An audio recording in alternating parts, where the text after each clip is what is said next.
सिलीगुड़ी में एक नाबालिगा का शव बरामद होने से इलाके में सनसनी फैल गई।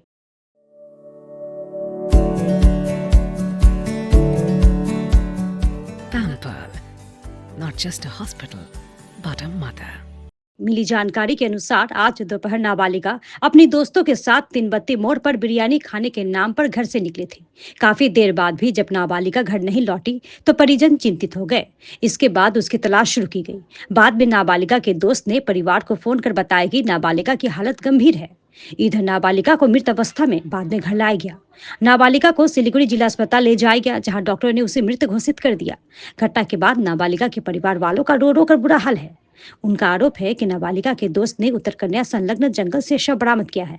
अब सवाल ये उठ रहा है कि आखिर नाबालिगा वहां कैसे पहुंची और उसकी मौत कैसे हुई है।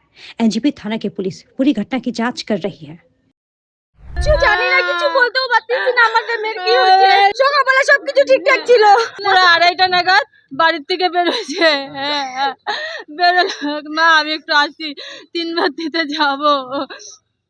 লাস্ট একটা মেহের নামে ছেলের সঙ্গে কথা হয়েছে, বলে কি ও আমার সাথে আবার ব্রিজে দেখা হয়েছিল না, আমার সাথে আবার ব্রিজে দেখা হয়েছিল। আমি যখন বাড়ি শ্বশুর বাড়িতে বাপের বাড়িতে আসতেছিলাম, 1টা কি 2টার মতো বাজে, আবার ব্রিজে দেখা হচ্ছিল। বাড়ি যাচ্ছিলাম, তোকে বললাম বাড়িতে যাবি না, তো বলে কি যে পিসি একটা বান্ধবীর সাথে দেখা করবো, বিরিয়ানি খাইতে যাবো 3 বাতিতে। তো তখন একটা কাকে ফোন করলো, মেয়ে না ছিল জানি না, ঠিক আছে, ফোন করে নাম্বারটা সঙ্গে সঙ্গে ডিলিট করে দিল। তারপরে আমি বাড়িতে চলে গেলাম। তো কিছুক্ষণ ধরে তো আমরা বাড়িতে এসে আমার দিদি বোনদের সাথে গল্প টল্প করলাম। তো আমার ফোন করছিল, আমার দিদি ওদের নাম্বার ব্লক করে রাখছে, মানে ও যে ছেলেটা বা কার সাথে কথা বলে ওই ফোনটার নাম্বার ব্লক করে রাখছে। তো আমার ফোনে ফোন করছে, এই যে এখানে ওই তো আমাদেরকে ফোন করলো, অন্য একটা ছেলের সঙ্গে কথা বলছিল।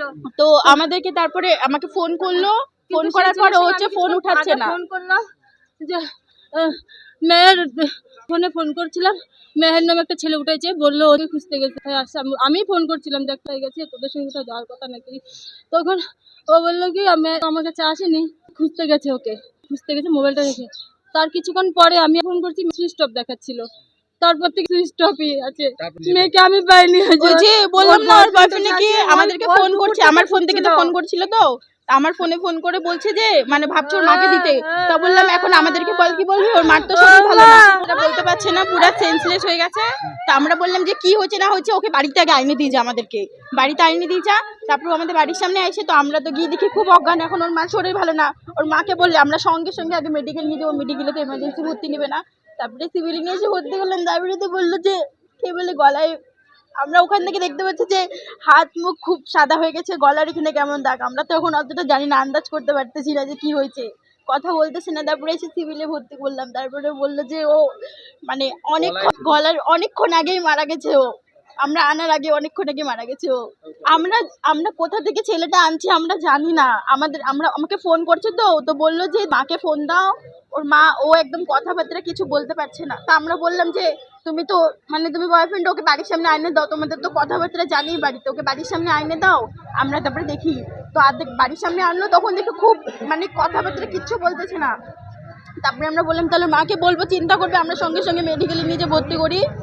তারপরে এই যে সিভিলে নিয়ে আসার পর বললো যে ওর আগে মারা গেছে। এখন আমরা সঠিকটা কি করে জানবো বলো, ও কোথায় পাইছে না পাইছে আমি তো জানি না। আমি ধরো শ্বশুর বাড়ি থেকে আসি, কোনো সময় বাপের বাড়ি এসে কিছুক্ষণ থাকি। মানে ওভারব্রিজ দেখা হয়েছিল, কাকে ফোন করলো যে 3 বাতিতে, আমাকে বললো পিসি বিরিয়ানি খাইতে যাবো। ওভারব্রিজটা আমাদেরকে তো বললো এই পাশে ওভারব্রিজ তো 2টা সাইড আছে, তো এই পাশে কতগুলো গ্যারেজ আছে, ওকে বলে ওখানটাই পাইছে। আমাদের কথা হচ্ছে ও কি করে ওকে খুঁজলো ওখানটায়, যে ওখানেই শিওর থাকবে। ও সন্দেহ বলতে এখন আমি কি করে বলবো, সন্দেহর কথা জানি না, কিন্তু ওকে কি করে ওখানে খুঁজে পাইলো, ও যেহেতু ওর সাথে যায়নি। তাহলে ও বললে যে ওকে খুঁজছে বলে, তা আমাদের এখন কথা যে ওকে কোথায় খুঁজে পেয়েছে ঠিকভাবে জায়গাটা বলুক আমাদেরকে।